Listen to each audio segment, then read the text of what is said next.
First, though, Nick's story. She immigrated from County Down in Northern Ireland 8 years ago. She's got 2 kids here and calls New Zealand home. Then came the illness. It's doing the simple things in life. You take nothing for granted. All the materialistic things don't matter to you anymore. It's just enjoying life for what it is and realising what is precious to you. Right, OK, that's how you can jump. Get it. She's 32. I caught it again. That's 2 for me. The mother of a 5-year-old, Connor. Last July, she found out she had breast cancer. When you found the lump, did you know, did you feel it was something that it shouldn't have been? Some people said it could probably just be a cyst, it'll only be, but I knew.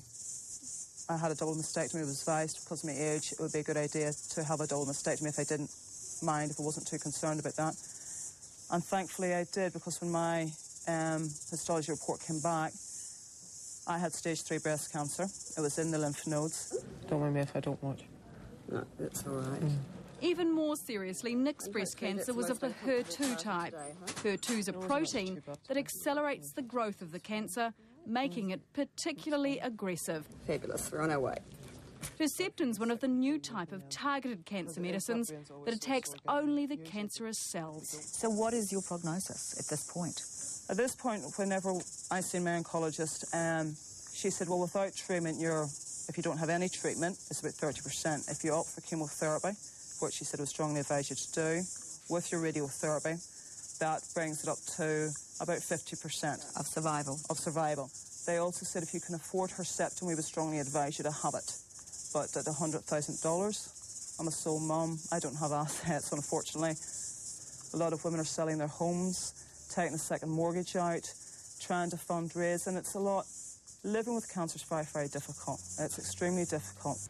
Do you think he could catch a whale? But the Devonport community's rallied.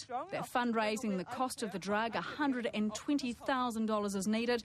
So far, $15,000 is in the bank. Nick's grateful. It's all about being here for Connor. Like the one in your knight's castle, is that your big sword? You could be a knight. I have got Connor. And really I want to be here to see him grow up. And with Herceptin, like with other women, Herceptin reduces the chance of our cancer coming back by 52%, and that's huge. It is huge for women like me. And I would really like to get that drug because it will increase my chances of survival a lot. We're not a statistic. We're not a statistic. I know when you say 2,400 women in New Zealand get diagnosed with breast cancer every year, 25% of 600 have, are HER2 positive, but 600 of them also die. But we are actually people. We've got people who love us, and we want our chance of survival. Living and dying is something Nick's lived with in the past year. In April, her 3-year-old daughter, Kenzie, was diagnosed with a bone cancer, Ewing's sarcoma. Really, for me, I always wanted that Kenzie would be okay, and I suppose whenever I got sick, I didn't think about it so much because she was still paramount. At the end of December, Kenzie developed a lung infection and had to be readmitted to hospital. And even at that stage, I still believed she'd be fine, I could lie in bed with her, which was nice. Those first 3 nights I could, but then on about day 3, the kidneys weren't working. Her blood pressure became unstable. Doctors offered to intervene. She said, look, we can jump down to her chest if you want. And I said, no. I brought her into this world. She needs to go out with dignity. I won't be holding her.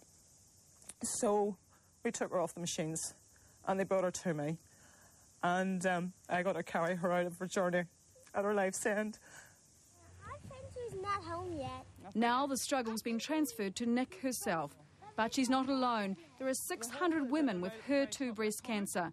600 women wanting another chance at life. This is a tough question to ask you sitting here as a human being. Yeah. But it is a huge amount of money for drugs like Herceptin, and Herceptin is one of many that are now being developed for various types of cancers and other things that work incredibly well for a small number of people, but are incredibly expensive. Yeah. Can you understand the difficulty that we as a country face with it, trying to fund those sort of drugs? We do understand, but again, I was in my 2nd year of my psychology degree. I wanted to be gone and be a child psychologist. I want to be a productive member of society again and give something back. And with this drug, I can do that. Without it, I may not live that long. Kenzie lived her life to the full, to the very last minute. That child lived her life to the full, and she was happy. After being through so much pain, she was happy. And that's what I can live with those memories for. She was happy. And that's what I want to be for Connor, and she'd want me to be happy for him. So, yeah, I think that's what we live with.